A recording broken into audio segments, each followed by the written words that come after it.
Hey everybody, it's Mike, and I'm ready to help deprogram some cult members and help get you out of this cult that you're in. And I just got to keep doing it, making new videos, getting them out there to help people and help save people's lives. Save your kids and your family from just, these cults are destructive. They destroy people's lives, and you end up spending your whole life doing something stupid for a long time. And that's basically it. You're just doing something stupid you're just wasting your time. You're wasting your time. You could be doing so many other things. And if you want to be spiritual and believe in things like that, like these, you can. You don't have to be in a cult. Especially a cult that's into child marriage and child abuse and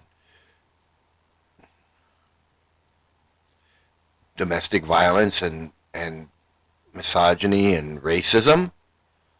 Well, you want to belong to something like that. That is not spiritual. There's nothing spiritual about that. I don't care how you try to package it up and make it all pretty.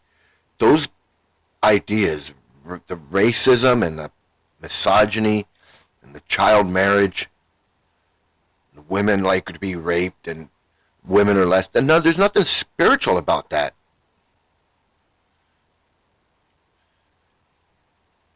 So we're gonna do some deprogramming today, and talk about a bunch of different things. I'll be talking about a bunch of different things, and answering any questions that you have. But I'm not going to debate you about your Krishna philosophy, because it's all fake and phony, and there's nothing to debate. I'm not going to do that. So if you have any serious questions about serious things,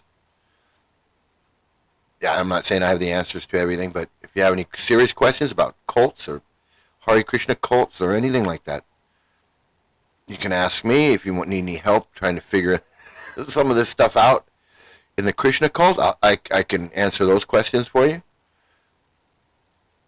But I'm not going to debate you about the soul and all that stuff. Brahman and Atma and Aparad and all those things. So I'm not doing that. Okay? So I'm not doing that.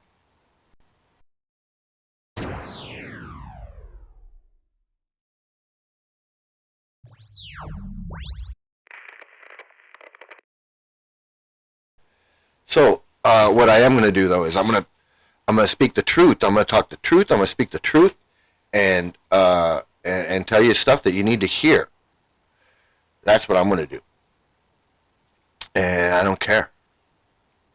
I don't care about all your cult phraseology and your cult words and Vedic culture and Vedic literature and all that crap.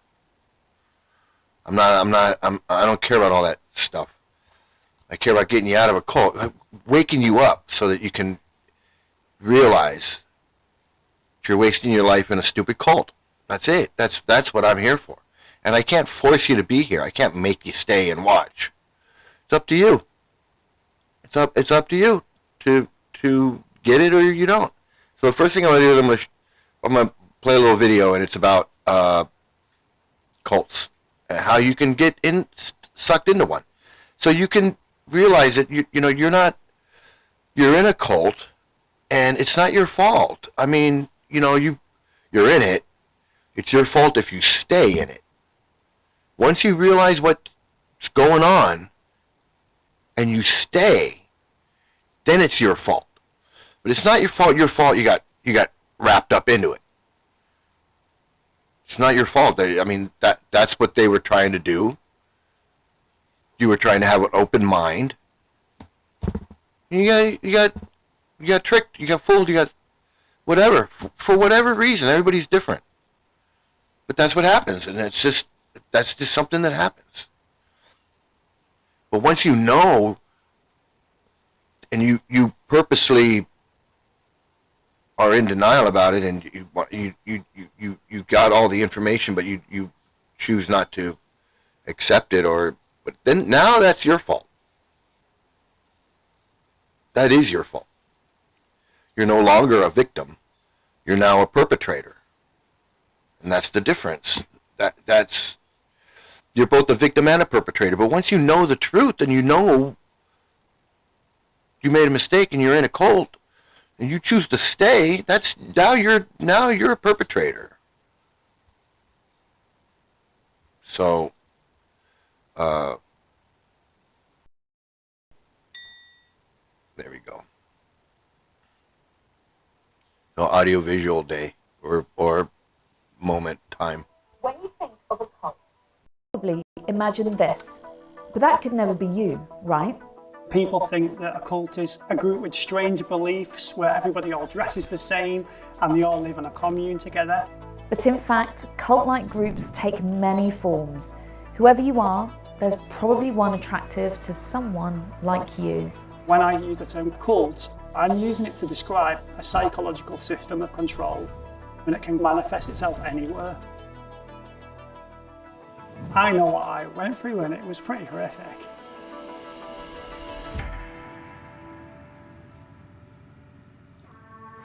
Cults have been around for millennia, but they really hit the headlines in the 1960s and 70s as people began to experiment with alternative lifestyles and new religious ideas.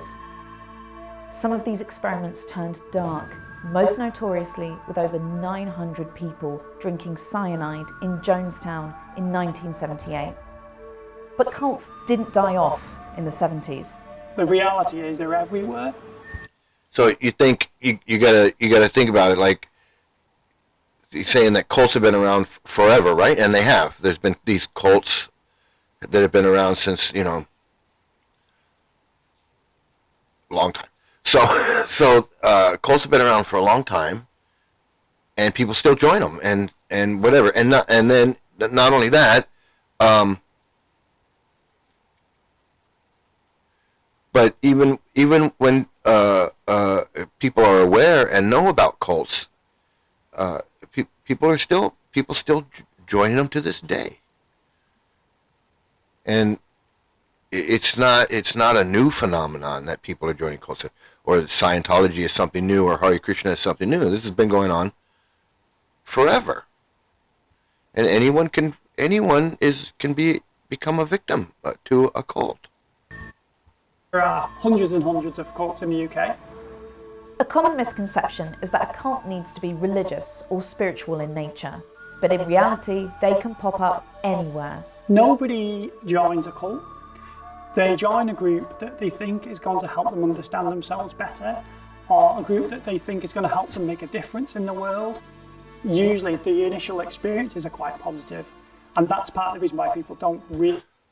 Right, so I didn't join the Hare Krishnas because I thought it was a cult. And I got involved with it, and then eventually, got initiated into the cult,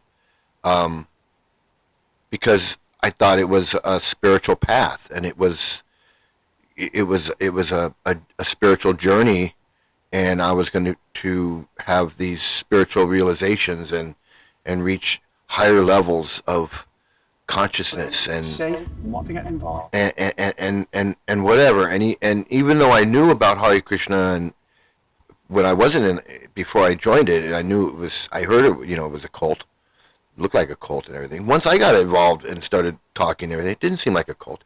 It just seemed like this movement, like this spiritual thing. So everyone joins for different reasons, but no one is thinking, oh, I'm going to join a cult, or I got sucked into this cult, or what I'm joining is a cult. They're thinking, even Scientology, people who get sucked into there, the first thing they're told is, we're not a cult. So even if you think that it's a cult or have some knowledge of it's a cult, once you walked in there and started asking questions or took the test or hold the cans and whatever, first thing they're telling you is like, we're not a cult, we're this, we're that, we're, L. Ron Hubbard he wasn't a cult leader, he was just this really smart guy, and everything. Same thing with Prabhupada, he's this Vedic scholar, guru guy coming from whatever. So it's very deceiving because they're not going to tell you you're joining a cult. So if you're in a cult, it's not your fault. You didn't know what was happening. You got fooled. You got tricked. I joined the church. It was very different from the church I knew growing up. They told me how amazing it was, how treasured it was, and because of that, I ignored the warning signs that something was wrong. Over time, I got more and more involved, and they slowly stepped up the control. I got to the place where I just did not know if what I was seeing and what I was hearing was even real or not anymore. It's taken a lot of work to pin my mind back onto reality again. So what is a cult? When do we call something a cult and when do we not? For me, it's much more helpful to talk about the system of control than it is to talk about cult in terms of, oh, it's a quirky group. It's when the practices become harmful to the mental, physical or financial well-being of members that problems begin. What's happening in a cult is coercive control. Usually use the term coercive control for a relationship. A cult is a leader using coercive control in a group. Hallmarks of coercive control include isolating you from friends and family, monitoring your activity, and controlling your choices. In cult-like groups, when someone questions anything, they're often met with thought-terminating cliches designed to shut down conversations, like, everything happens for a reason. Other warning signs might be labeling outsiders as others, ignoring concerns, and vilifying. So for all you Hare Krishnas out there that are watching, that's exactly what is going on. I mean, you should be able to see that karmis, it was referred to as a karmi or a mayavadi, especially karmis though. You want to be isolated from the karmis. You don't want their behavior and their activities to rub off on you. So it's us and them. You're either spiritual and in the movement, or you're in the material world, a karmi, and you're just a sense enjoyer. And those are the only two you've got. And whenever you try to question or say anything, you're met with the thought-terminating cliches. They say, well, it's karma. It's your karma. Why did this happen? Or why did that happen? Or how come? And then also, one of the things is when you're chanting, or even if you're just doing auditing, the chanting, if you're not getting the desired results, it's your fault. You're not chanting enough. Even if you're chanting enough and you're still not getting it, you're not chanting sincerely. You're not chanting, you're not hearing the name right. You're not pronouncing, it's always your fault. Even though this holy name is supposed to be so powerful that it can do all these things. But we don't see it doing anything. You don't see it doing anything. So you say, well, why? Why am I chanting, doing all this stuff, and all this stuff, other stuff is happening to me? Well, it's your karma. Why were the children molested? Well, it was their karma. How come Prabhupada couldn't do this, how come Prabhupada Kirtanananda, this guy? Let's take a look at this guy. Where is this guy? This guy. Prabhupada couldn't figure out that this guy was a friggin' insane nut like Charlie Manson. Prabhupada's a pure devotee of the Lord. He's supposed to be so spiritual and so everything. And he's supposed to be so intelligent and Vedic knowledge and guru in the Parampara and the self-realized soul and the pure devotee and all this. And he couldn't tell that this guy was friggin' insane. It belonged in an insane asylum. The pure devotee, the person who talks to Krishna directly face to face with Krishna, couldn't figure out that this guy was batshit crazy,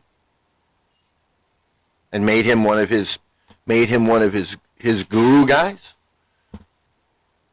That's Prabhupada's level of realization. And then this guy goes on to molest little boys, and well, let's see what it says here. This is taken from the book called The Hare Krishna Murders by Henry Doktorsky. He was actually part of this guy's organization, somewhat or how or another, and he wrote this book. And I don't know anything about the guy, but here's what he says about this insane person, this Kirtanananda. The 1986 murder of Hare Krishna devotee Stephen Bryant Salochan Das was arguably the darkest moment in the 51-year history of the International Society for Krishna Consciousness, a new branch of the Chaitanya Bengali Vaishnav religion founded in New York City in 1966 by an Indian spiritual teacher and guru, His Divine Grace A.C. Bhaktivedanta Swami Prabhupada. So obviously this was written by someone who has all these feelings. Otherwise he would have just said that the International Society for Krishna Consciousness, this cult, was founded in New York City in 1966 by an Indian cult leader, self-styled spiritual teacher and guru, Abhay Charan Dey, who called himself Bhaktivedanta Swami. That's how it should really be said. Oh, this other crap. Spiritual teacher and guru, His Divine Grace, A.C. Bhakti. What is all that? Whose grace? Whose divine grace? His divine grace? The man who had sex with an 11-year-old girl when he was 22 years old, was doing snuff every night before he translated his books? Put this guy in charge, this Kirtanananda? He put this Kirtanananda in charge, and that was somehow his divine grace? That was very divinely graceful of him? A mere 9 years after the disappearance of this beloved spiritual father, one of their own was hunted down and assassinated. This brutal killing was achieved through a cooperative effort by spiritual leaders, senior managers, and hitmen enforcers from West Virginia, Ohio, and Southern California ISKCON temples. So,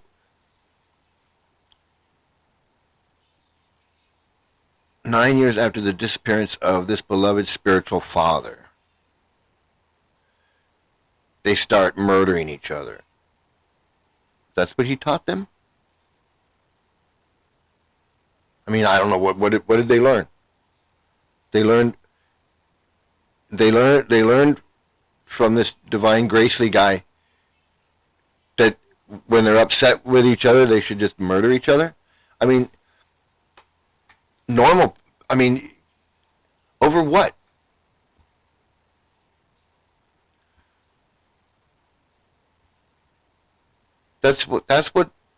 Where did they learn this from? This violence. Is it in Prabhupada's books, maybe? That when someone offends the guru, you can just murder him? Maybe this is in Prabhupada's book. Did they learn it in Prabhupada's books? Is that where they got this idea? That they can just go murder each other?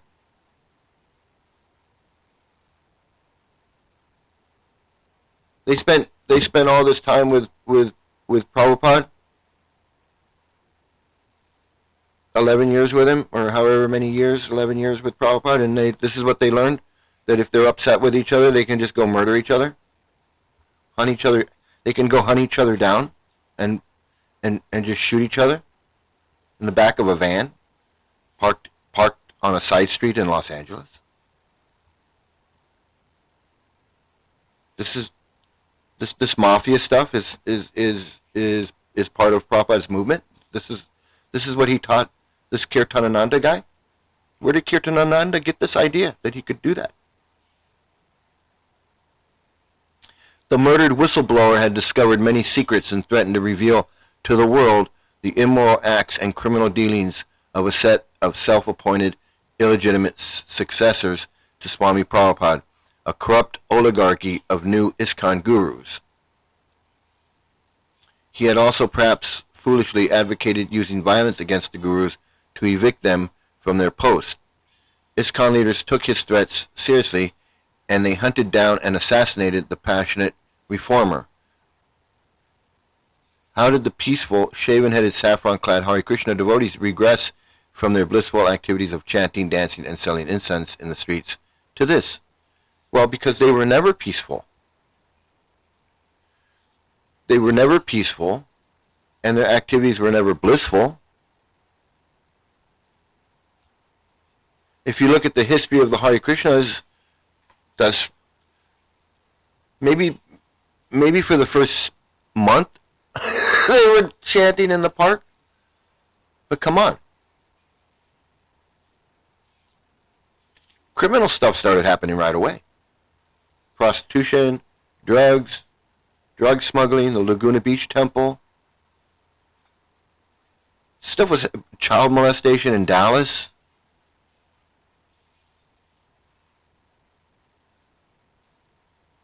Women being abused. Devotees weren't happy from they weren't blissful, chanting in the streets. You think blissful, peaceful, shaven-headed, saffron-clad Hare Krishna, if they're peaceful and blissful, that they're going to be molesting little kids and then covering it up and sending them off to India to get married, a 26-year-old guy? What the fuck?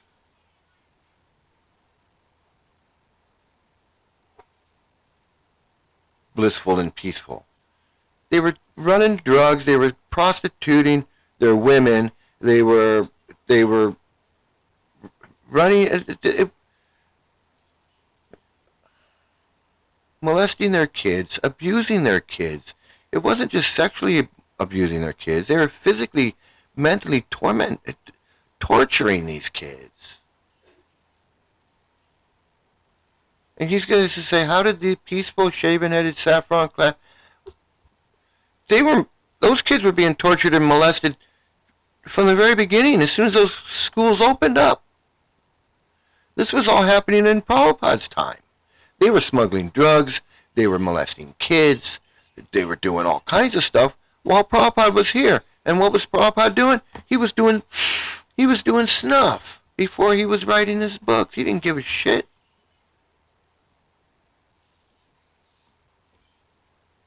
I want to make it sound like there was like there was some like it was never a bunch of freaks, weirdos, and murderers running around. Where'd they learn this stuff from? Where did they learn that men could just abuse women and kids, and that kids aren't even really your kids? And parents would just give their kids up and put their kids in a boarding school or marry them off at 13. Who? This is all coming from Prabhupada.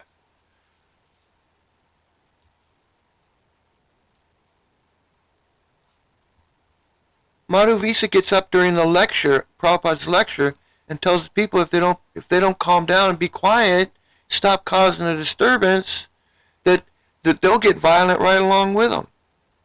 That we'll meet violence with. He says, we'll happily meet violence with violence. We're not non-violent people, he says. If you want to get violent, we'll get violent with you. Right in front of Prabhupada. And Prabhupada's sitting there smiling.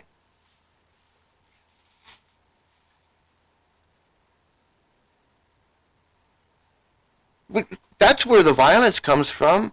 That's where the intimidation comes from. That's where it's okay to just use violence whenever you feel like it. Prabhupada didn't tell him, no, don't say that. Prabhupada didn't tell him, hey, settle down, we're spiritual, we're not violent people here. He didn't. He was happy that he had a bunch of guys that were ready to go kick some ass for him.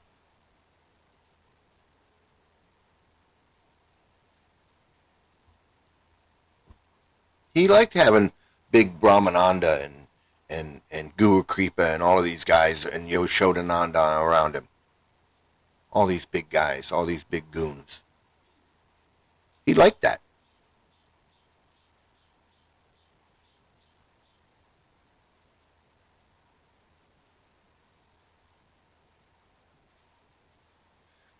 It says here, ISKCON leaders took his threats seriously and they hunted down and assassinated the passionate reformer. Passionate reformer. What was he reforming? Not the teachings. He wasn't reforming any teachings. The teachings that the kids were being molested. I mean, if the teachings say that women have half a brain and they love to be they like to be raped, not love, but like to be raped. I don't know why he would make a distinction, but if they like to be raped, women like to be raped, and then explains what rape is, so there's no confusion about what he's saying. And they still want to say, well, he didn't mean that. He says it and then explains what he means. And they still want to say, well, he doesn't mean that. But he's explaining what he means when he says it. Oh, no. Okay, why did Prabhupada let the child molester go? Why didn't Prabhupada call the police? Why didn't Prabhupada say, take this man to the police department, file a police report? And take me back to Vrindavan. I want to see the kids. And notify the parents. And let's figure this out. He didn't do any of that. He didn't care.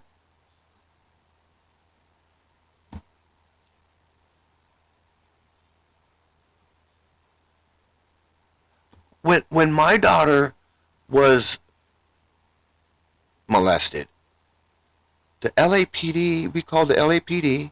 The LAPD interrogated the guy. They figured out that the guy did it, but they couldn't get him to confess. He wouldn't confess. He had an alibi.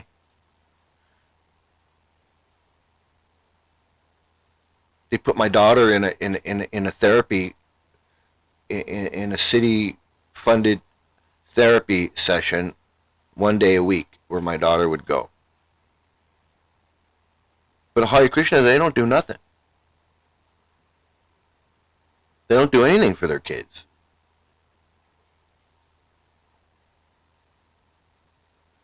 Prabhupada didn't do anything for the kids. He found out that all his kids were molested in his school. He didn't say, we got to get them some help. Have them chant more. They need to chant more. Like,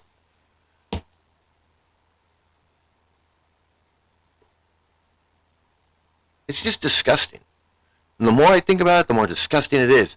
And if you're in it, and you're hearing what I'm saying, and you're seeing what I'm saying, and you're reading, and you can see that I'm reading this. I'm not making this up. It's all right here. You can even listen to the guy read the book.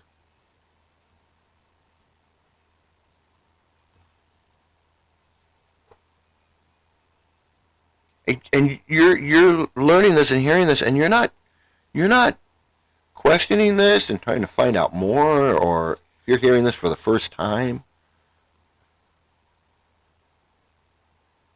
something wrong with you.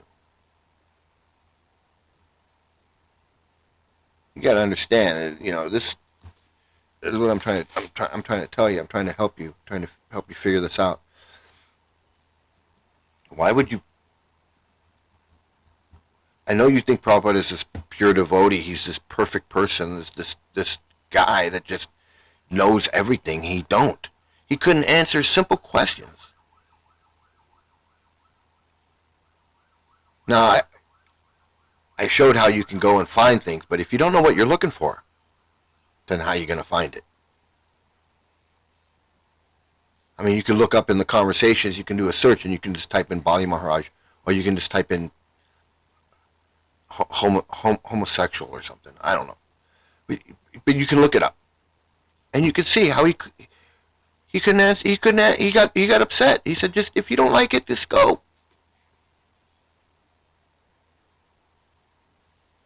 Just go. I don't think you should be a Hare Krishna. I don't think you should be a disciple. And they weren't even being rude or anything. They were just honestly asking him, hey, can you explain to us how some of these things that you're telling us that we have to believe that are real, that really happen, and all this stuff, can you just explain it to us a little bit more? Oh, nah, oh, no, get out. What kind of understanding is that? What kind of spiritual understanding is that?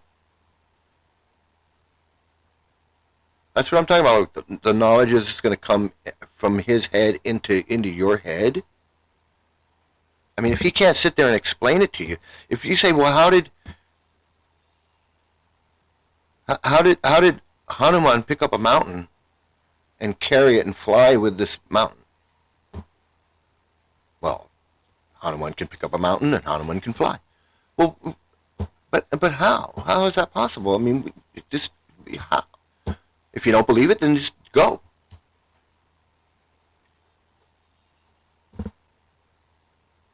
So Prabhupada was no mystic. He was no pure devotee anything. He was no self-realized anything. If he couldn't answer a question like, how did Bali Maharaj have 4 billion servants? And he gets pissed off and says, well, if you don't just believe me, if you don't just accept what I say, and then they call it Prabhupada's card and say, well, so what you're saying is that we should just accept everything you say as being perfect and right?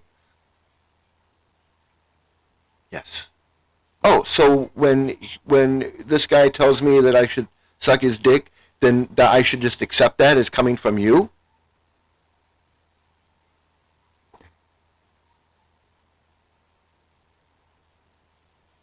I'm glad that conversation is, you can go read that conversation.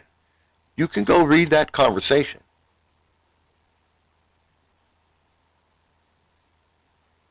And in their mind, they're like, look at Prabhupada. Prabhupada's being the pure devotee. But everybody else reads that conversation and goes, and Prabhupada just says, what? He said, what? Yeah, he wanted to have sex. Wanted to have sex with me. Should I have let him? Because you appointed him? And you're the guru, and you appointed this guy, and this guy says, hey, I want to suck your dick. I'm supposed to just let him do it. I'm supposed to do it. That's Vedic culture. That's Vedic literature. That's Vedic knowledge. That's Vedic whatever the fuck. You old stupid man. You want me to just bow down to you and accept what this guy says, when you don't even know that he's asking me to suck his dick. But I'm supposed to get down on the floor in front of him and kiss his feet, kiss your feet, drink your bath water and all this other crazy shit. And you don't even know what this guy's doing. This guy's over here molesting kids, wants to suck my dick, and you don't even know what's happening. I'm supposed to believe you when you say that Bali Maharaj had 4 billion servants. Now I'm supposed to just believe what you say, because you say it. Meanwhile, the guy that you put in charge, because you know everything, wants to suck my dick. Well, Prabhupada didn't have any answer for that, as of who would.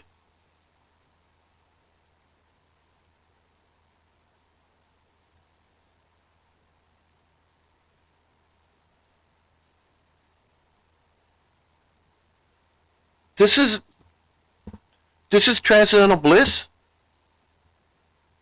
This is a peaceful, shaven-headed, saffron-clad Hare Krishna devotees regress from their blissful activities, chanting, dancing, selling incense in the streets. A fucking load of crap.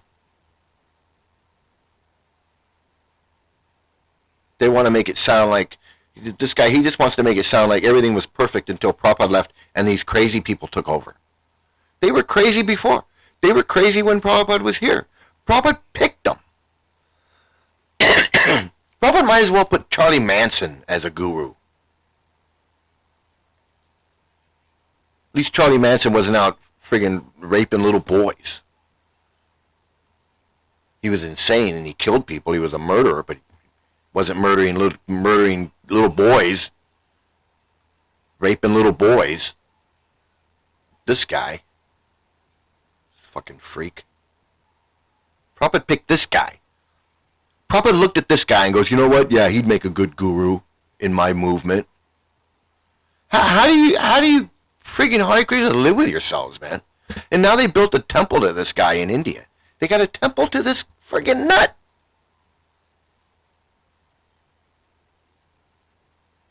They built a temple to this guy. They worship this guy. They throw a flower every morning. They sing songs to him.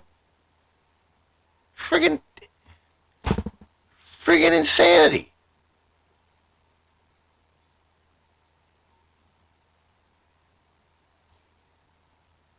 Guy came into my chat saying that his brother joined this thing like a year ago or something. To them, it felt like overnight. Guy's just a normal guy in the U.S., somewhere in the U.S. Just a normal guy. He's software engineer. You know, I wish I had been a software engineer. I would have been making bucks, probably would have had bought a house. No, I joined the friggin' Hare Krishnas, wasted 20 years of my life in there. Nothing to show for it. Nothing. This guy was a software engineer. Meets the devotees like I did. Gets a book or something. Next thing you know, the guy's friggin' a Hare Krishna. Now he's in India. Milking a cow somewhere.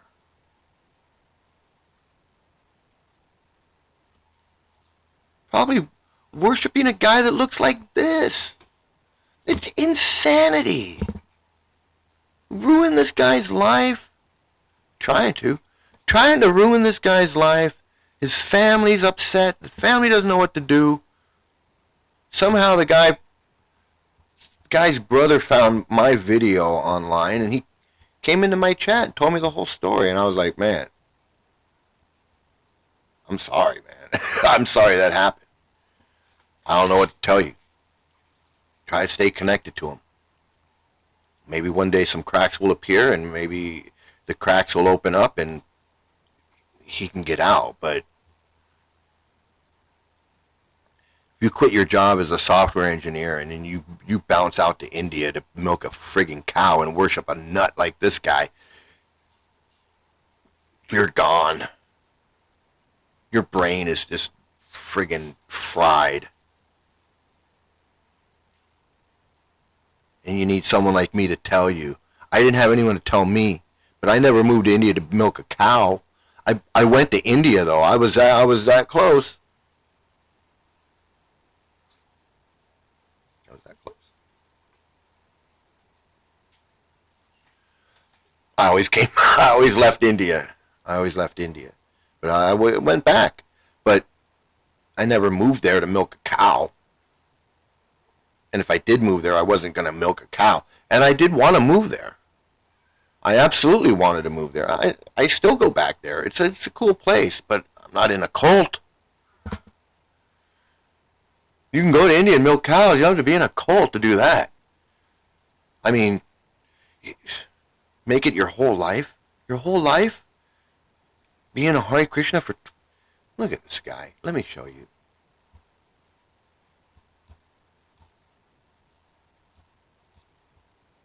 It's so sad. It's so sad.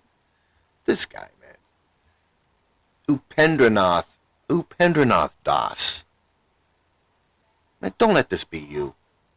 Look, he says, I'm 78 years old now, and I have had a controversial history with ISKCON leaders, GBCs, gurus, sannyasis, temple presidents, from 72 to 74 and 75, 79 in Los Angeles. So many things. He's just doing his whole thing. He's 78 years old. Guy's 78 years old. He spent his whole life practically since 1972.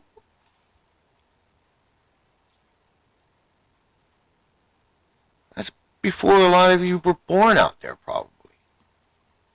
I don't know, maybe some of you guys are older than me and you need to get out, but you know what? If you, like I've said before, if you're like 60-something years old and you've spent like your whole life in the Hare Krishnas, you might as well just stay in it.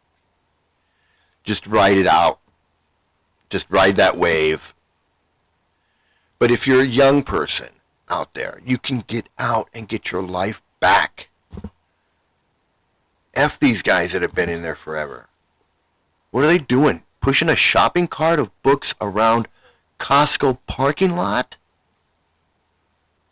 Bugging people to buy a book they don't want?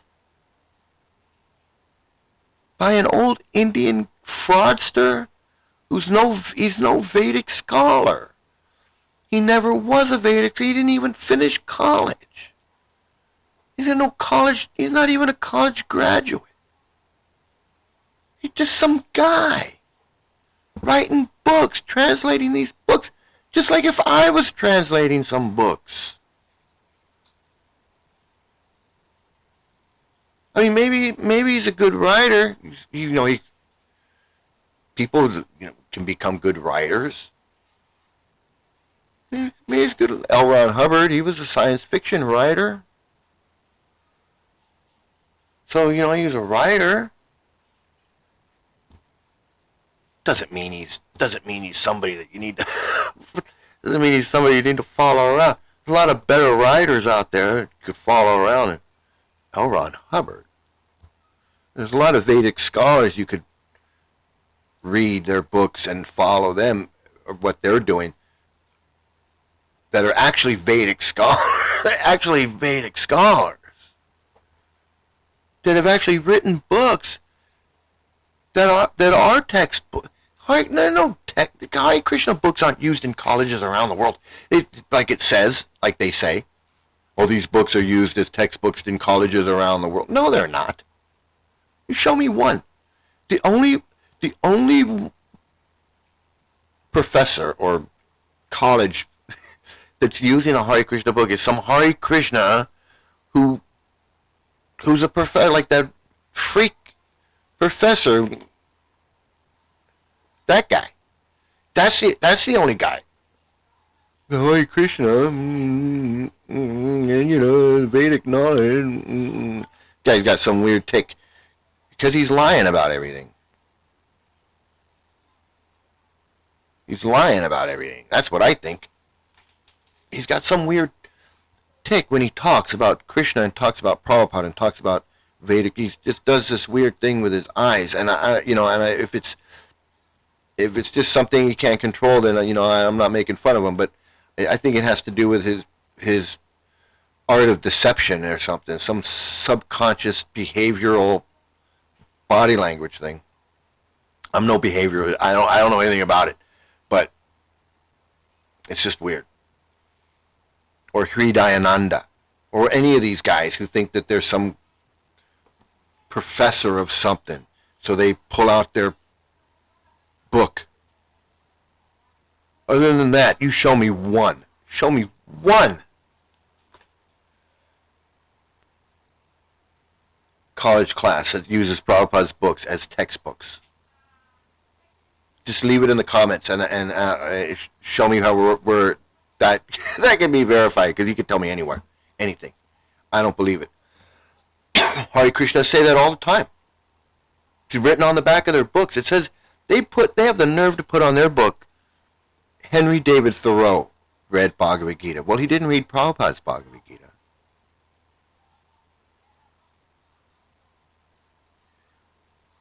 You know, that's like,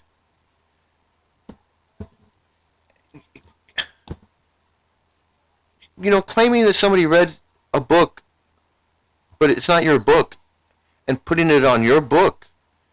I mean, that's total deception. It's lying. It's not true.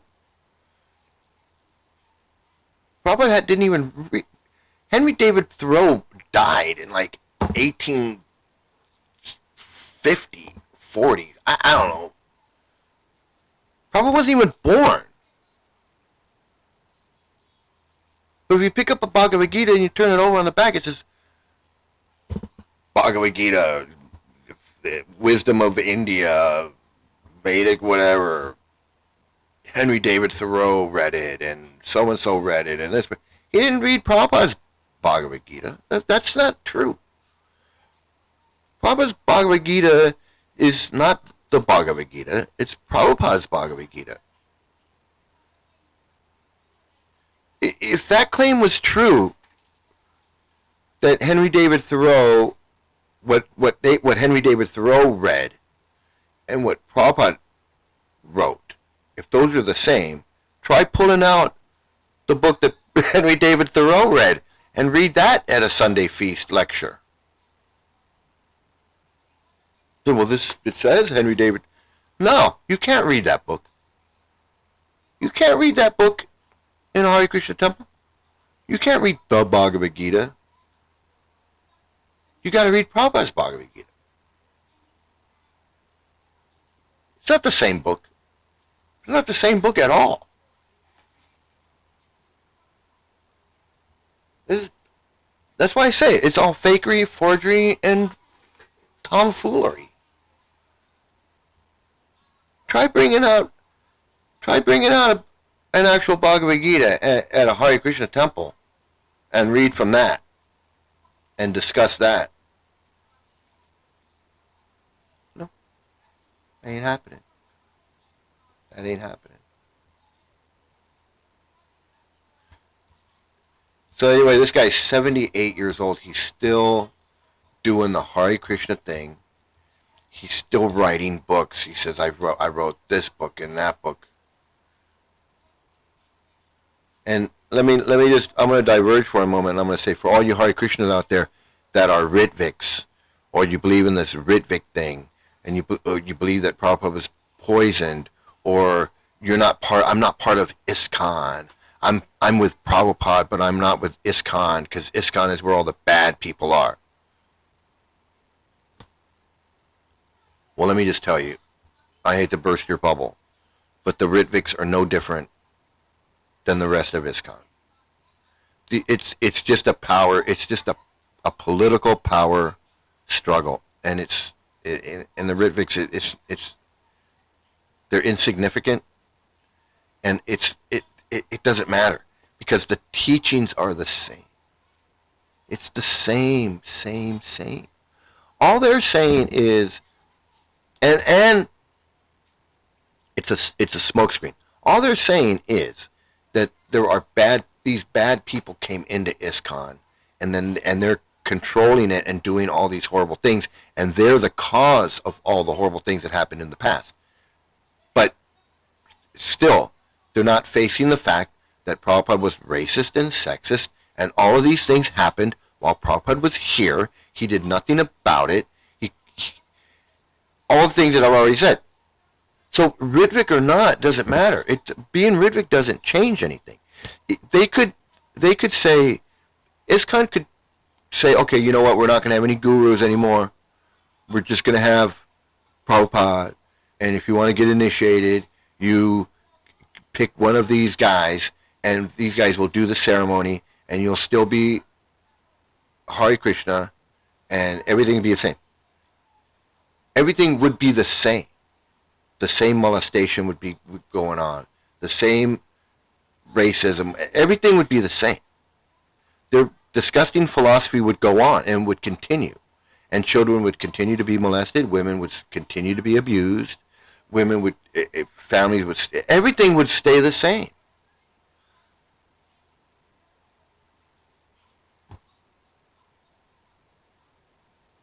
They'd still have a GBC with people in charge, and they'd still have people, gurus, that would be doing initiations, and those people would be getting paid to do the initiations, and the new people would be coming in, and they would be bringing in. Nothing would change.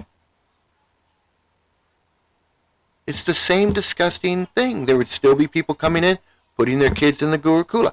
There'd still be teachers in the Gurukula molesting the kids. They would still not be reporting it. They would still be protecting the pedophiles. The Ritviks do the same thing. I was one of them. They tried to bring a pedophile into our group, and I said no. That's why I left. I said, I thought I was part of the good guys. But we're the same.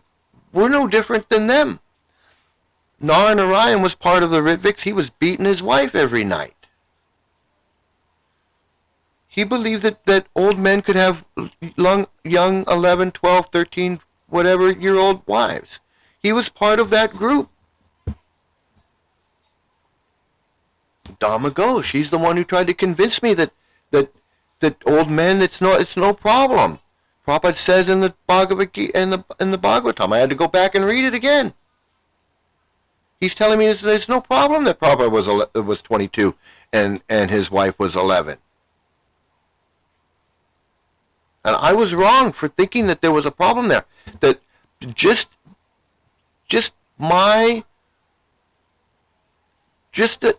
the fact that I had it in my head that an 11-year-old girl should not be married to a 25-year-old man is wrong, made me an operati. It made me the bad guy. It made me, I couldn't have my own independent thought that was wrong.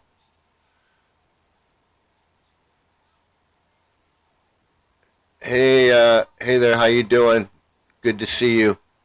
Glad you could join. Good afternoon, wherever you are. So I couldn't have my own independent thought. Even though I was a Ritvik and we were not under the authority of any guru,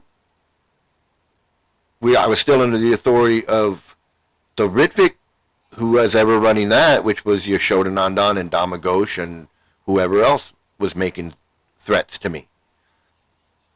And I had to surrender. I was told, you have to surrender. And just accept the fact that this child molester that we just busted out of jail is going to be part of our group now. You don't have a choice. Where does that come from? And then trying to intimidate me, death threats and all of that. Where did I hear this song before? Where did I see this movie before? Wasn't I just protesting ISKCON for doing this exact same thing? Don't they protect their pedophiles and say, oh, no, he didn't do it? Don't they do all of that? Don't they force everybody to surrender to their guru or else? Wasn't I just fighting all that? And now I'm the enemy? Isn't that funny how that works? Now I'm the enemy from ISKCON and from the Ritviks. You can't challenge. How can you be a Ritvik and challenge the Ritviks and then not be, like, I'm not even good enough to be a Ritvik? I mean, I'm like so horrible that the Ritviks don't want me.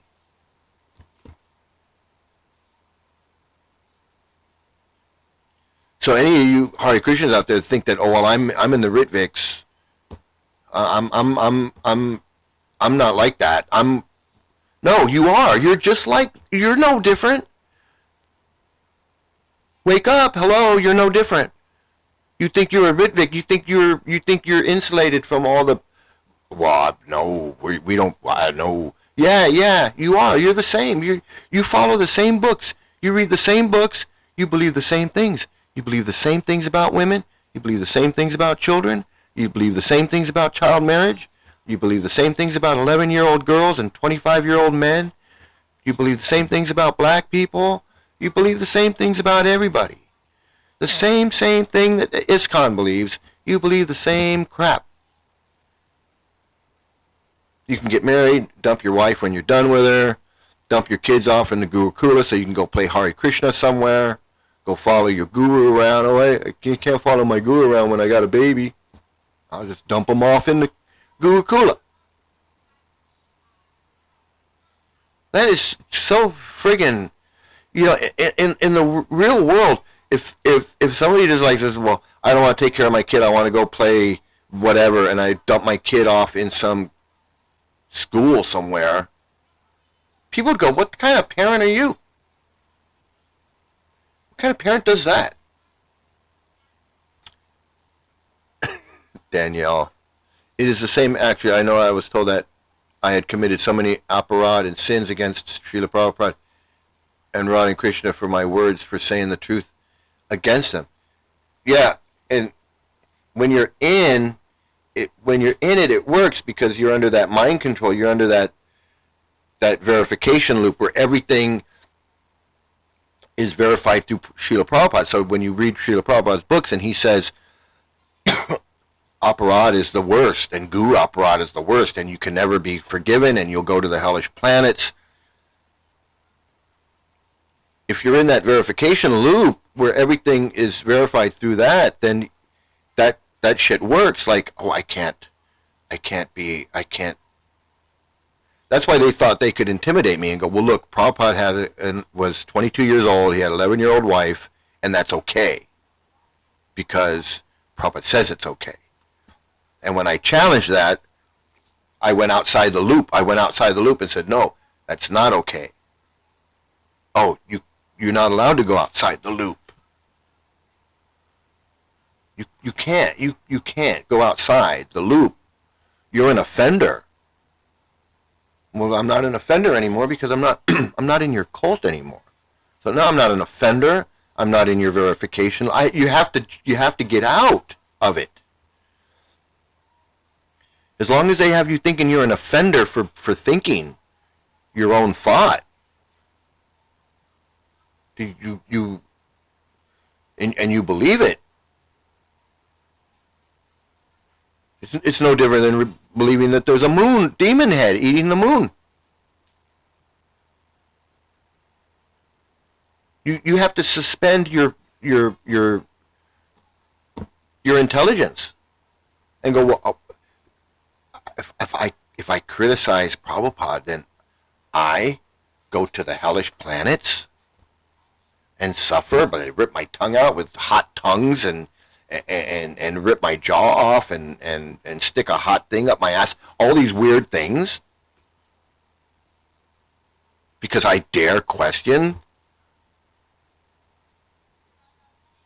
Yeah, I might as well believe that there's a demon head that eats the moon during a full eclipse, an eclipse of the. I mean, you gotta be seriously in this loop, and I know you are. I was in it. I believed that when we looked out into the sky and saw the stars and the planets and all that it was an illusion. That Krishna just goes stink and it doesn't. It looks real, but it's not. It's not what we think. It's not what the scientists are fooled. The scientists don't know. They don't know that the moon is actually farther away than the sun. It's all an illusion. Now, only devotees know the truth, and that is that the moon's a heavenly planet. And because it's Sunday, Monday, Tuesday, there's no way they landed on the moon, because the sun has to be closer than the moon, because Sunday comes first. That was Prabhupada's logic, okay? That was Prabhupada's logical explanation for saying why they did not go to the moon. They asked him, what makes you think they did not go to the moon? And Prabhupada said, because Sunday comes first. It's Sunday and then Monday. So the sun has to be closest to the earth because Sunday comes first. I mean, is that the most asinine explanation for why they didn't land on the moon? Probably could have said anything. They didn't have enough fuel. The rocket wasn't big enough. He could have said, no, he said because Sunday comes before Monday. This is the kind of man that you're following. And you're going to say, well, this is, and you just believe him because he says, who says? Vedic scholar. He didn't graduate college. He never Bhaktivedanta Swami. Who says? That's like somebody. That's like Yashodananda calling me Sri Mukunda Das. We're just playing. It's just cosplay. We're just and I call him Yashodananda and he calls me Sri Mukunda and Dhamma Ghosh and it's a bunch of crap.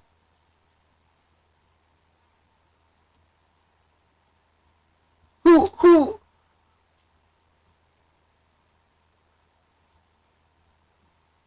Yashodanandan? Because some old Indian guy? Really? That's your name now? Your mother and father loved you, cared for you, gave you this name. They put a lot of thought into the name. Maybe it represents somebody in their family, whatever.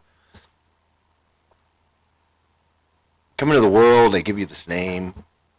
Means something to them. Doesn't mean anything to you because you're a baby. But it means something to them. They're like, oh, look at little baby John, little baby George, whatever your name is. Little baby whatever, Susie. And they love you and they raise you and they grow up. And you join this stupid cult and some freak guru guy on a power trip says, oh, your name is now Shakuntala. You're Shakuntala Dasi. And now you're like, oh, I'm Shakuntala Dasi. Why? Who the hell is that? Who? And you disrespect your parents like that? This guy doesn't know you, doesn't give a fuck about you. He's gonna change your name, give you a new name, make you think like you're something else. When the two people that gave you the name, your real name, are the ones that actually loved you, cared about you, raised you. What the fuck's gone into your head?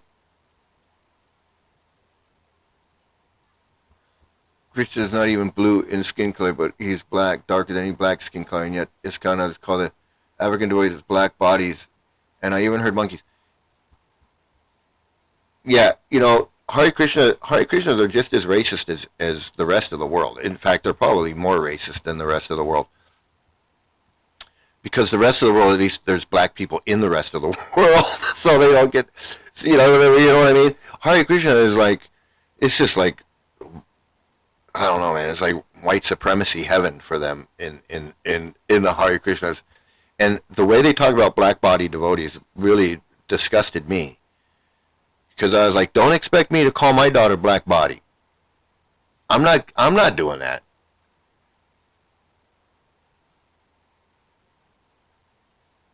I just like what? Where do you get this idea? From Prabhupada. Well, you don't realize how racist that is? You're supposed to be on a spiritual platform, this transcendental bliss, this transcendental, we're transcending the bodily platform, but yet, black body. They got a black body. Like, why do you have to make that distinction? Like, why is that important? Do you say Mexican body? Do you say French body? Do you say any other type of body?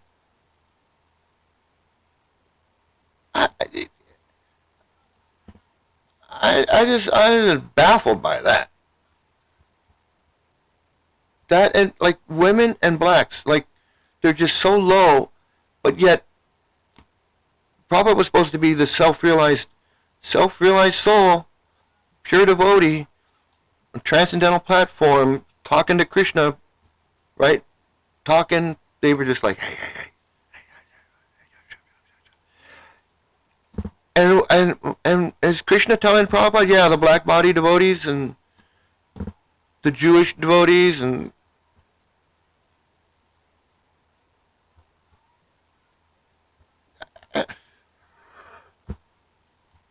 I have friends who left ISKCON, but they still in the Gaudiya. They didn't leave ISKCON. They didn't leave anything. They just left. I don't know how to explain it. It's the same shit. Even, I was going to show this one, it was a quote from Bhakti Siddhanta where he talks about the history of the Gaudiya Math, and he's talking about homosexuality and murder, poisoning, and all these things. It's part of the cult. Should have a new fraud and Krishna stuff. Krishna and snuff. Stuff and snuff. It's yeah, I should do a whole series just about snuff and stuff because it's really Prabhupada, when that was probably one of the biggest cracks. And it was early on. My first trip to Vrindavan was in '96, and I saw that snuff box, and it said Prabhupada snuff and Prabhupada snuff box, and I remember just looking at it in disbelief, like I had never heard anything about it, and Tamal's Krishna had just come out, or was coming out, or had just come out. Had been out, maybe. It was around that time. And Hari Sari's book, I think Hari Sari's book had just come out. Transcendental Diary. But anyway, I saw that snuff in his little thing, and I couldn't believe it. It was really, that was a major crack. And then someone told me about it, because I asked. I think I asked Radha Kunda about it. So what is that? Oh, yeah, Prabhupada did snuff. Yeah, Prabhupada did snuff. But, Prabhupada could do it. And blah, blah, blah, blah. This the same bullshit. Prabhupada could do it, and it was, for this or that, don't criticize and don't make offense. Blah, blah, blah. But still, it was a major crack. And just like the child molestation and the lawsuit and all that the lawsuit didn't happen yet, but the molestation and all the kids and the grown kids and meeting the grown kids and all that was major crack in the whole thing. The whole idea that Prabhupada was self-realized, but yet so many kids could be mistreated in his schools, and so many gurus could fall down, and so much of this and all this stuff that didn't compute. And then Prabhupada doing snuff was another one that didn't compute for a while. And then it was years later that I actually read in Tamal's book, or Hari Sari's book, I actually read about it, where I forget which one it is, but they talk about snuff sniffers and bhaktas. Yeah. When I actually read about it in Hari, when my friend had Tamal's book, he had an autographed copy of Tamal Krishna's book, and then I think I read it in there. I think I read Tamal's description of Prabhupada doing snuff, which was, I think, Tamal going and buying it, and telling and Prabhupada telling Tamal that it was for medical reasons or what, I don't know. bullshit. But and then I read it I didn't have these books, but I got them and I read it. I was like, Hari Sari's book. I remember that book was on sale at the LA Temple when I was at the LA Temple, and I think I stood there at the book thing and I read it and thumbed through it and found that part and read that, and that was major crack, got added to the crack. That just made it even bigger, because now I actually read what they said about it. It wasn't just seeing it and hearing about it. I actually read their words in their books, so it was it had an effect, and that was somewhere in the early 2000s, somewhere around there. And then I got initiated in 2002. And then I was like heavily into the whole Ritvik thing, and then of course with the child molestation, then the cracks just, and then I completely separated. But for you, all you guys that are in there, devotees that are in there, and you're not hearing the truth. First of all, you're not hearing the truth about anything. It's all misrepresented. I'm not going to say it's all outright lies, because a lot of it is based on Indian history and mythology and spiritual paths, which are fine. But you don't have to join a cult. You don't have to join Prabhupada's cult. You can go do whatever you want, but you don't have to join Prabhupada's disgusting friggin' cult.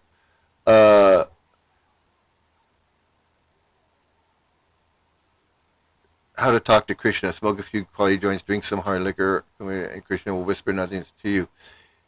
Yeah, if you want to commune with nature or commune with God or whatever, there's a lot of ways to do it.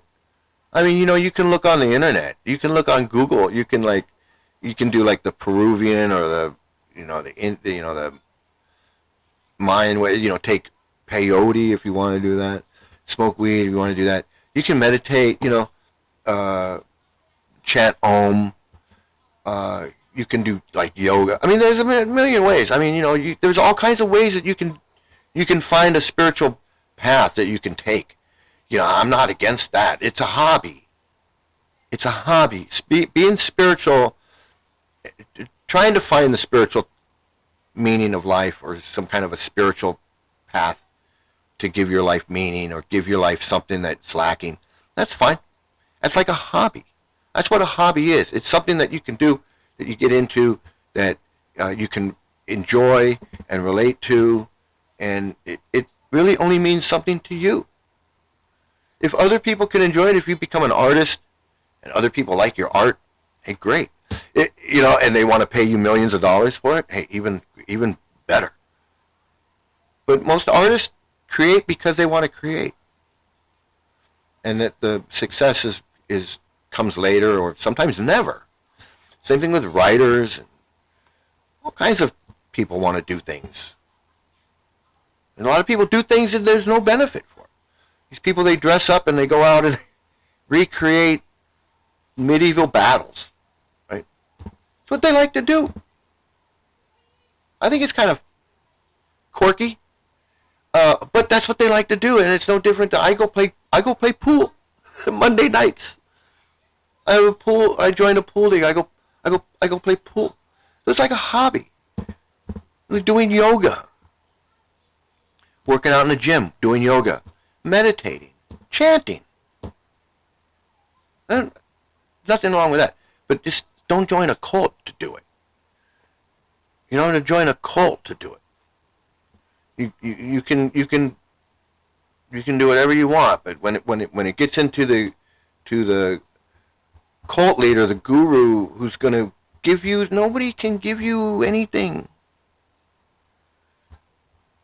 No one's going to answer your questions. That's not. No one's got the answer. Whatever your question is, no one's got that answer to. You got to figure it out on your own. That's the answer. You got to figure it out on your own. No one's got the answer. No one knows.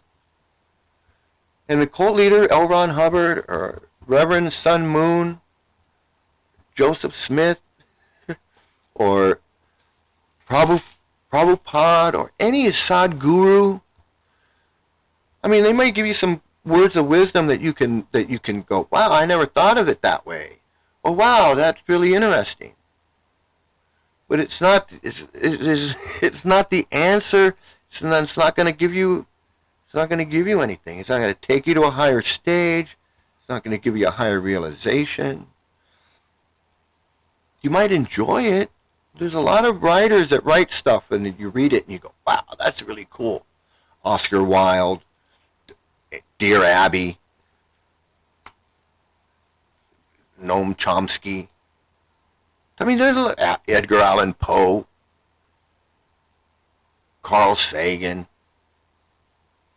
Right? A lot of people write a lot of books about a lot of things, and you can enjoy a lot. There's a lot of things to enjoy writing in those, reading those things, and enjoying them like a hobby. So chanting and Hindu mythology. You know, I really like the Hindu mythology, just like I like Greek mythology. And I guess that might be one of the things that really got me into the Hare Krishnas, because of the mythology. I could relate it to Greek mythology, which I really enjoyed. So, but you don't have to believe it's real. You don't have to believe that if you don't worship Govardhan Hill, you're going to get bitten by a snake. I mean, I don't know what believing that has to do with anything. But I'll tell you, boy, when Govardhan Puja runs around, that's what everyone's talking about. It's like, well, you don't want to get bit by the snakes. Do you know where Govardhan Hill is? It's like 30,000 miles from here or something. I don't know what. Wayoska. I don't know how to say that. I mean, sometimes I can say it, sometimes I can't. It all depends on my mouth is cooperating. Ayahuasca, is that it? Something like that. Marijuana, magic mushrooms, yoga, exercise, positive meditations, art and music. Just do not join any cult like Hare Krishna. I help out in soup kitchens and volunteer, and it's positive. Yeah, I mean, I like to go where I am. There's a lot of stray dogs, and so I go out and we feed the dogs. And it's just so much fun, and it's helping the dogs, you know, relieving a little bit of their suffering, you know. And it makes me feel good. It makes me feel good because I'm doing something, and the dogs love it. And the dogs are just like so happy that people come out and feed them. And we're not the only ones. A lot of people go out and feed the dogs. They get the same feeling we're getting, and it's almost like a hobby.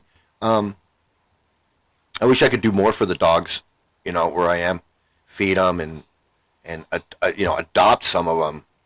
Some of them are really friendly, and you want to take them home. I want to take them home. Some of them are really, they don't like people. They're afraid of people. But the friendly ones, sometimes the friendly ones are just, they're so adorable. I just want to take them. I want to take them home. But yeah, you can do a lot of things. You can volunteer.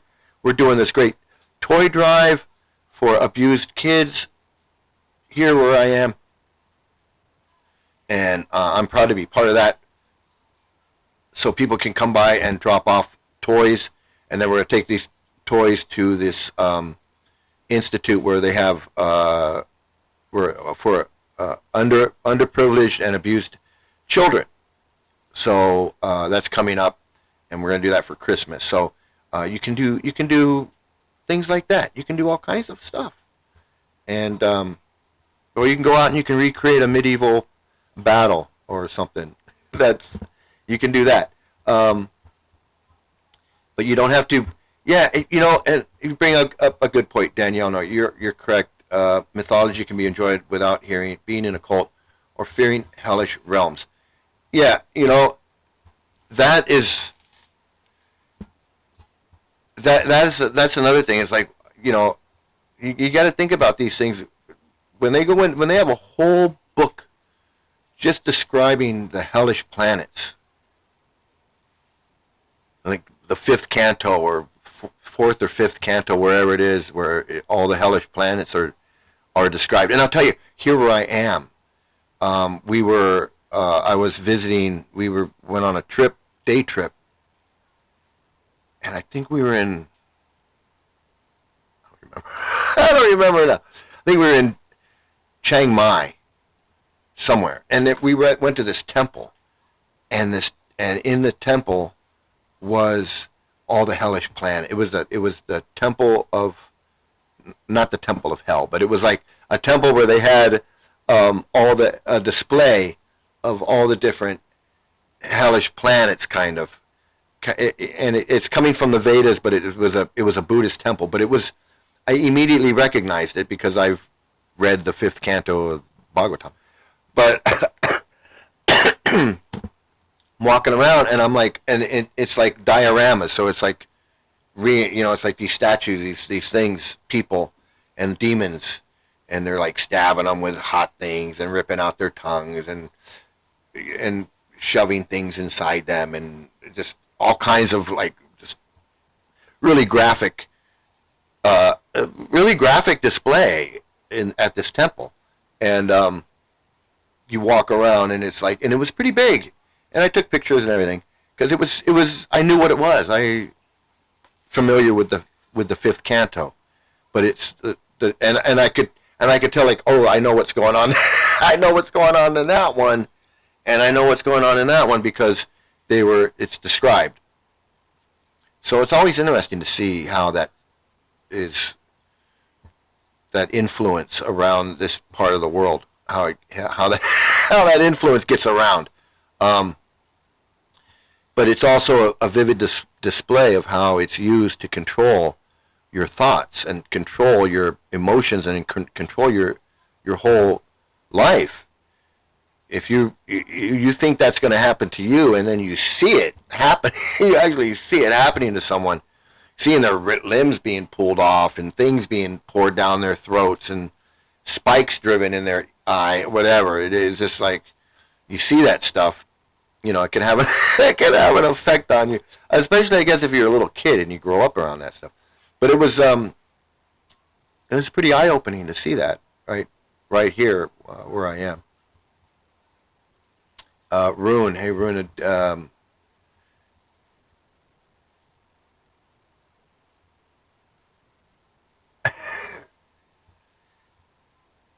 yeah, those clove cigarettes over there in India.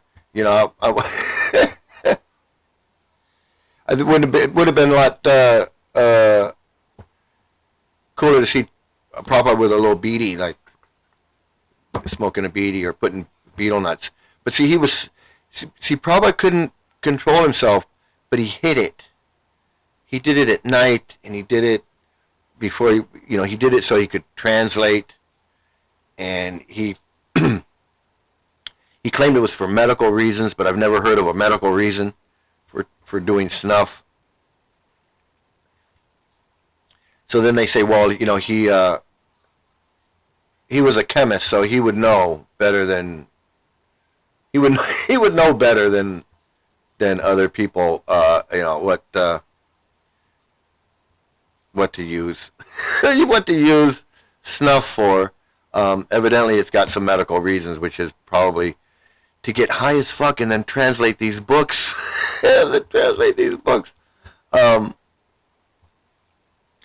But yeah, listen, I do want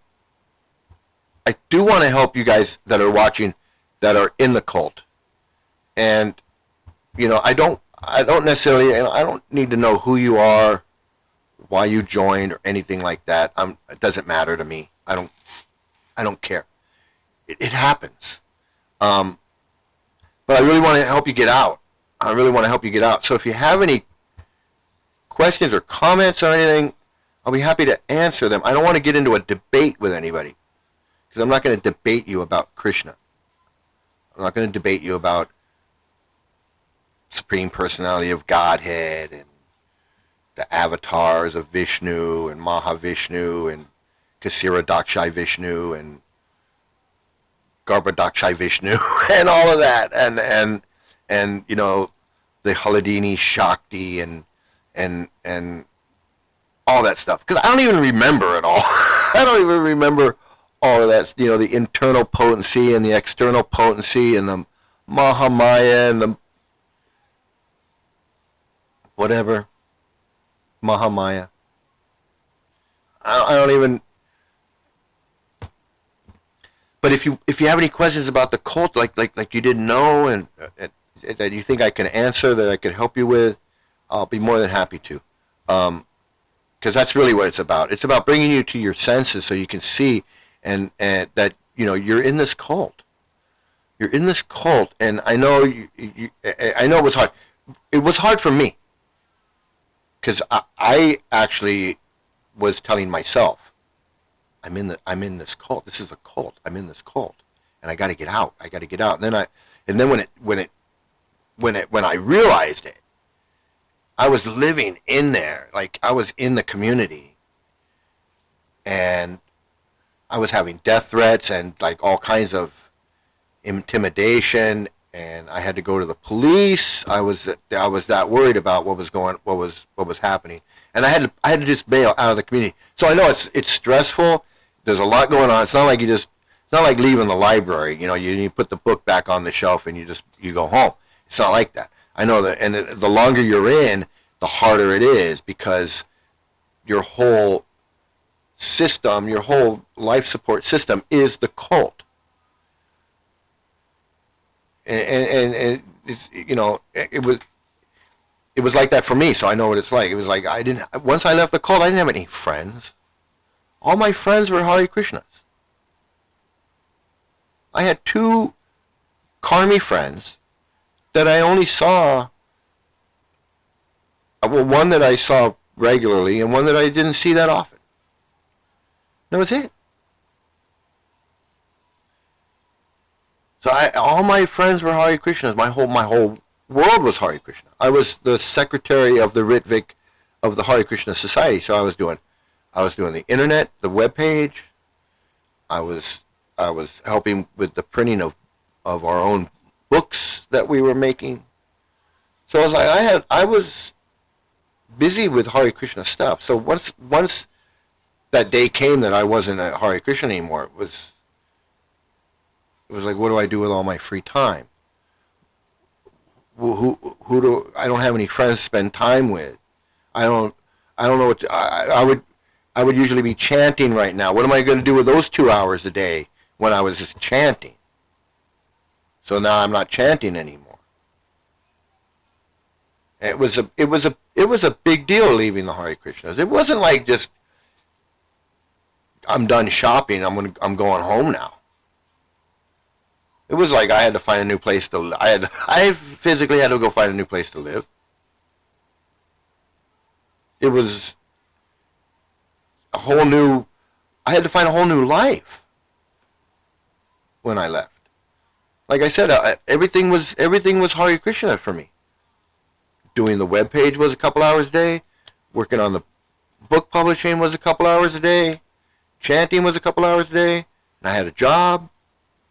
So, like my whole day was just Hare Krishna. And then I would read books.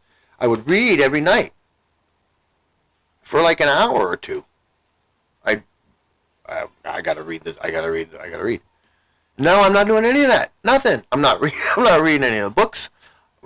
I'm not chanting. I'm not anything. So it's like a culture shock. So I know what it's like. And I know like part of that is why you stay in. It's easier to just stay in than to go through all that. Because it's not really that bad. Yeah, you're talking about child molestation, and you're talking about women, they hate women, you're talking about how they treat blacks, you're talking about all this stuff, but you know what, I can live in the ashram, and for free, and I can do this, and it's not so bad. It's a lot more work for me to get up and leave than it is for me, but you're part of it.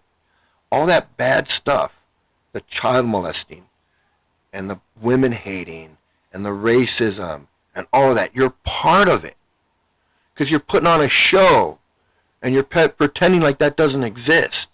And they're using you as a prop.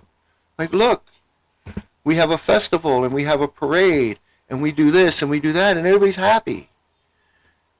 And Mike's crazy. Mike's crazy. We're happy, cool people. We don't do any. We're Mike's insane. Did you have a job outside the ISKCON movement? Yeah, I did. I always had a job, but I didn't take my job seriously. I never had any ambition to like move up or grow with a company. I was just like, give me a job. What, answering the phone. I was just answering, like, hello, thank you for calling American Express. Thank you for calling Beachbody. Hello, thank you for calling Beachbody. Did you know that Beachbody, you can lose up to 40 pounds a month? Up to 40 pounds with... Thank you for calling Fitness Express, whatever. How many pounds do you want to lose today? Thank you for calling Drinks. How much wine do you want to buy? That's all I did. I just did stuff like that. I never had any ambition to be a comedian or get into video or do my television stuff I wanted to do. Once I got into Krishna, everything was Krishna. And only thing I had a job for was so I could get a paycheck, so I could pay my rent and pay my bills, and because I didn't want to live in the temple. Pay my bills, put gas in my car, do all those things. I was just working to be a Krishna. Because I couldn't be a happy Hare Krishna if I didn't have a job.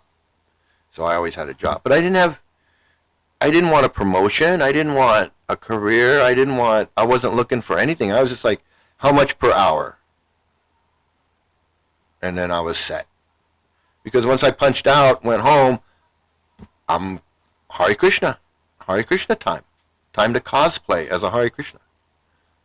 So, and I know some of you out there are doing the same thing.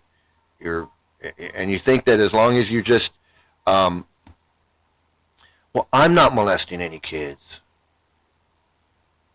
That's what I was thinking. I'm not molesting any kids. And what happened? My daughter got molested. My daughter got molested. So here I am thinking, oh, I'm not part of that. I'm not part of the cult that does that. But then it happened to my daughter. So did it matter that I wasn't part of that? Nope. Yeah, it didn't matter at all. Did it matter that I had a job on the outside and I only went and I was just working there and that didn't matter? Did it matter that I was working there and had been there and doing TV shows for Hare Krishna and all these things? When my daughter got molested, did that make a difference? No, that didn't matter. That didn't matter at all. What mattered is that I called the police. That's what mattered. So, you think you're in it and you're like, oh, I'm in it, but I'm not part of it. You are part of it. You're just as much part of it as anyone else. And now that I'm telling you, and you know about it, you can't pretend like you don't know. You can't pretend like you don't know. You can't go back and just pretend like, well, I didn't hear what I heard.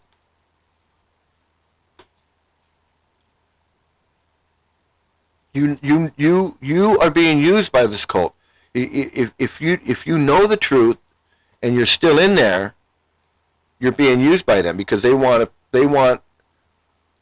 to look like everything's cool. Look, people come in, new people join. That's what I was. I was an example that new people still join, and everything's okay. Look, Mike's here. Mike joined. I saw new people coming in too. Oh, look, they got a new guy. New this, new that.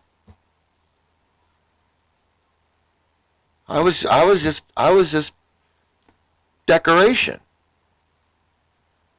Then when I found out the truth, I knew what was going on. Then they had to lie to me and tell me, well, no, all this stuff that you're hearing you're hearing incorrectly. So now they're lying to me. So now I'm being deceived. Now I don't even know the truth. What I think is the truth isn't the truth.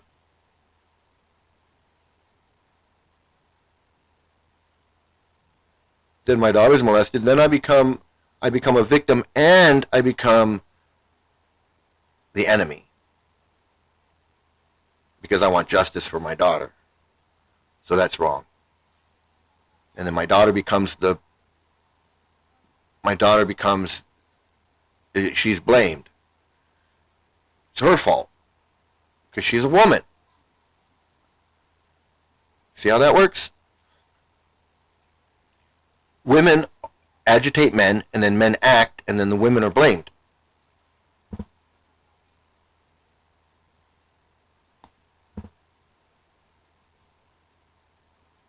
Now that you know the truth, and you stay, it's your fault. And you're helping. You're helping by pretending this woman was glorifying her husband on the internet, talking about how great he was the whole time he was abusing her.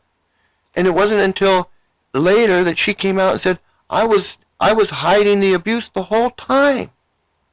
You think she's the only one?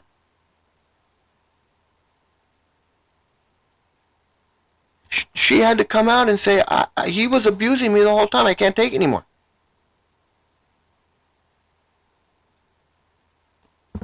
She didn't want to blow his cover, though, because, I don't know.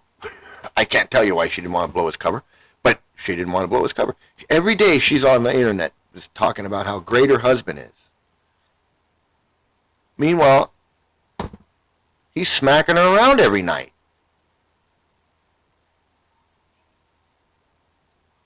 Probably that's why she was going on there on the internet talking about how great he was, so he wouldn't beat her up every night. And he'd beaten her up every night anyway.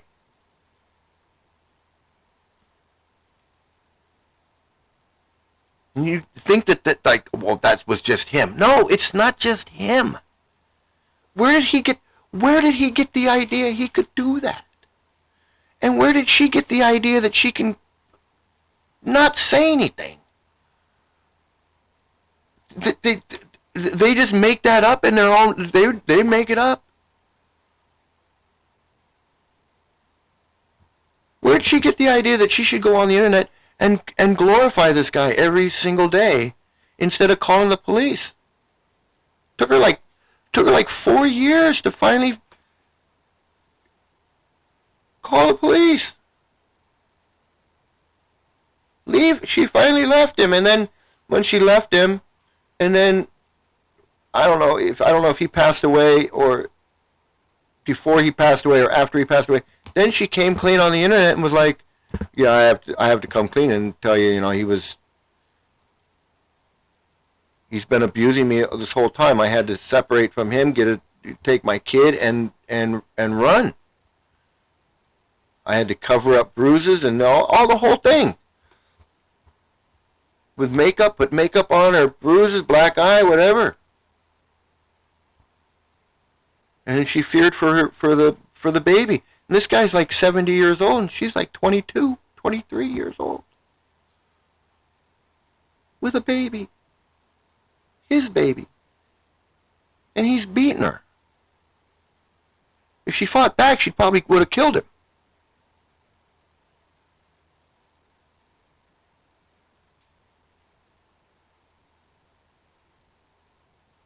This is not isolated. You think, well, that's just Nar Narayan or whatever. No. But where did he get the idea he could smack his wife around every night? And where'd she get the idea that she's not going to speak up and say anything?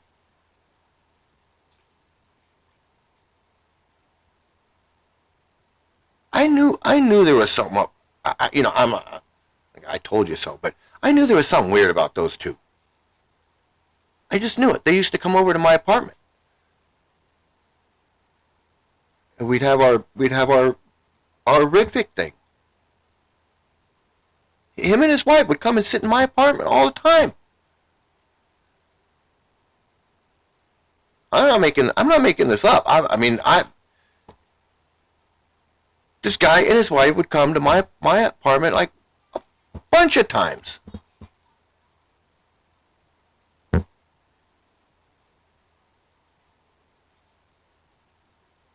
And that's what I'm saying. I always thought there was something was a little weird about, not despite the fact that he's 70 years old and she's 22, which, you know, the guy's not Jimmy Page, but, you know, Jimmy Page can get away with it, but he can get away with it too. That's not even the point. But the point is that he's going home every night and he's smacking his wife around. And he's been doing it his whole life because he was doing it in front of Prabhupada, and Prabhupada looked at him and said, oh, that man is crazy. Like, Prabhupada didn't even care. Prabhupada makes a joke, oh, that guy's crazy. Like, Prabhupada didn't even care. Prabhupada didn't care that Narayana was smacking his wife around right in front of everyone in front of the temple room. And Prabhupada says, oh, that man's crazy, and laughs about it. This is the type of cult that you're in? This is the type of cult you want to be in? That treats women like that? Thinks of women like that? God, it's just so disgusting. Child brides. I just did a 3-part series on child brides. If you haven't seen it, you got to watch it. Grown woman talking about her life in the Hare Krishnas. It's just amazing. From the time she's 3 years old till now, she's still dealing with it. You got to watch it, because I'm not. If you haven't seen, you got to watch it. Child bride, and that's going on. All this stuff is still going on. And this Ritvik stuff is just a cover. It's just to try to say that it's just try to place the blame on someone other than Prabhupada. That's it. That's it. It's who can we blame other than Prabhupada? Well, let's blame these gurus.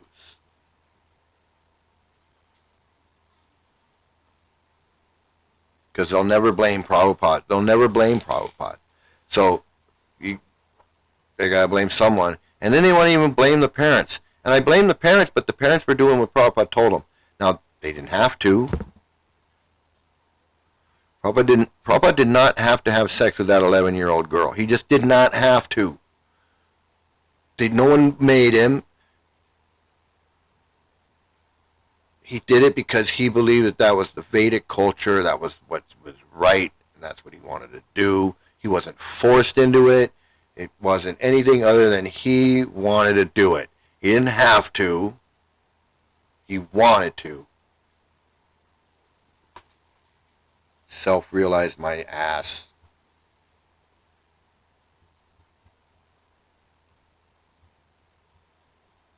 Self-realized my ass. And that's the, you know, that to me is ground zero for this whole friggin' disgusting crap. Prabhupada having sex with that 11-year-old girl when he was 22 years old. He didn't like his wife. She didn't like him. How could she?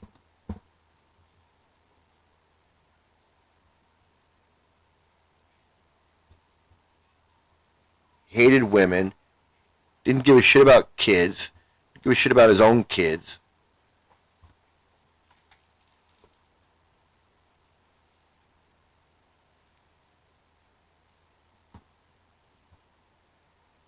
Wanted to just, I don't even want to. An old man, this old Indian man. Nothing special about him. Everything disgusting about him.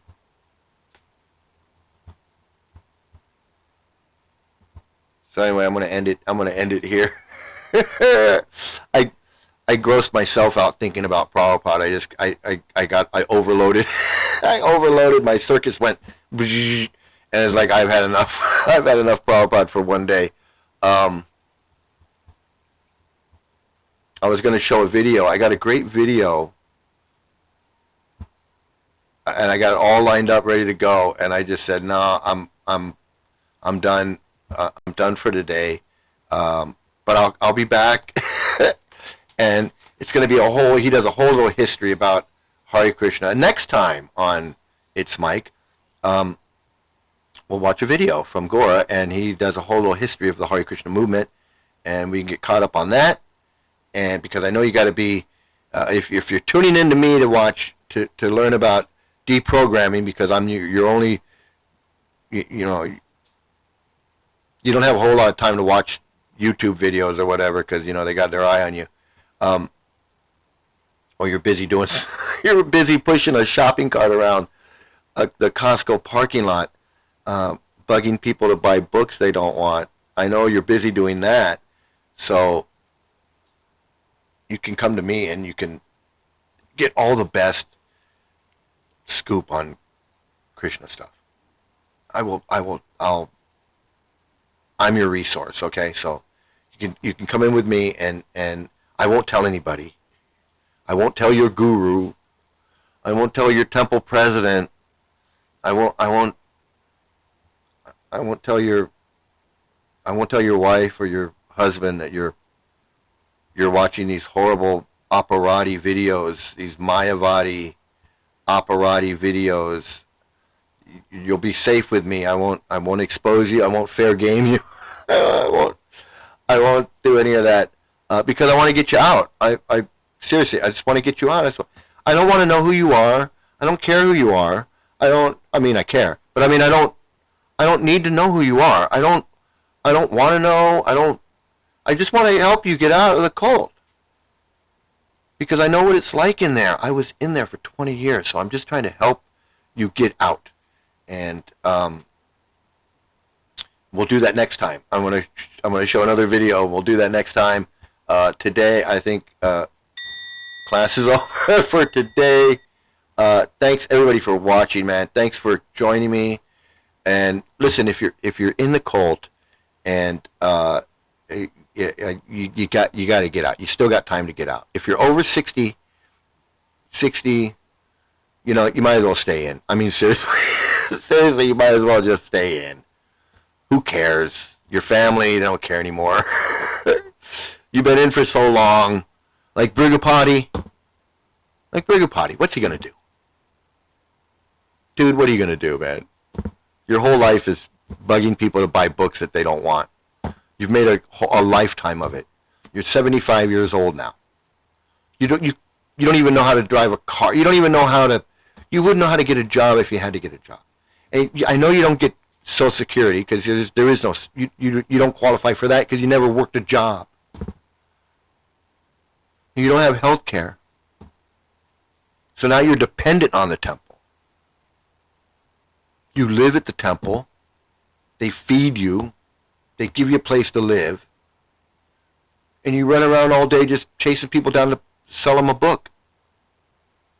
And that's your life. And that's been your life. And that's going to be your life. So I'm not even talking to you. I don't even care that if you're like him, 60, 70 years old, 78 years old, just stay in. You're not a functioning member of society anyway. You couldn't get a job. You couldn't. What would you do? What would you even do? So I'm trying to protect you. I don't want you to become like them. I don't want you to end up 78 years old, no Social Security, no nothing, no career, nothing to look back on, no nothing. Zero. They want to talk about how everything's zero, and without Krishna, you put the one in front of it. Bullshit. Krishna is not one. Krishna is the biggest zero. It's the big friggin' zero. It's not real. It's not true. It's fake, forgery. It's mythology. I'm sorry. Don't waste your life for that. If you want to enjoy it, enjoy it. You can enjoy it, but you don't waste your life for it. Just don't waste your life for it. You can have a life, not chasing people down at the DMV trying to sell them a book and lying to them. I mean, you can't even be honest about the book. You got to lie to the people about the, hey man, it's the Beatles. You know about the Beatles? Here's a book about meditation and relieving stress. It's not about, it's the most stressful friggin' book you're going to read.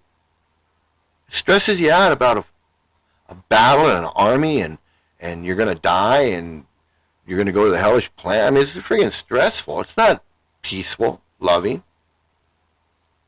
It's not about meditation. So you don't want to end up like that. You don't want to end up doing that, man. Seriously, you don't. Seriously, you don't. I spent 20 years in it. I regret it. I regret most of it. I regret almost everything about it. Because every bit of benefit that I could have got out of it, I didn't need a cult to get out of it. So there you go. How's that? So anyway, thanks everybody for watching. Thanks for liking, sharing, subscribing. Tell a friend. If you know anybody that's in a cult, send them my way. And if you don't know anybody in a cult, that's good. I don't want you to don't join. And anyway, everybody have a great day, a great night, a great morning, great afternoon, everything great. Have some great luck. Everybody, please stay out of a cult, and also listen to my radio show. This broadcast comes to you through the courtesy of Edam Neckties, with stores at 3 convenient locations: Skagway, Alaska, Little America, and Pago Pago. Let's go to My Madhouse Town, DKK1Radio.com. That's what it's all about, man. Eating, drinking, fucking, sucking. Come on. Snoring. That one. I just love Mike's Madhouse on BKK1Radio.com. Mike's Madhouse. My art has been commended as being strongly vaginal and father-son. Dumalang, Julia Zuzi, and already to Mike's Madhouse, more BKK1Radio.com. Back to dope tunes and stupid talk with white boy Mike on Mike's Madhouse.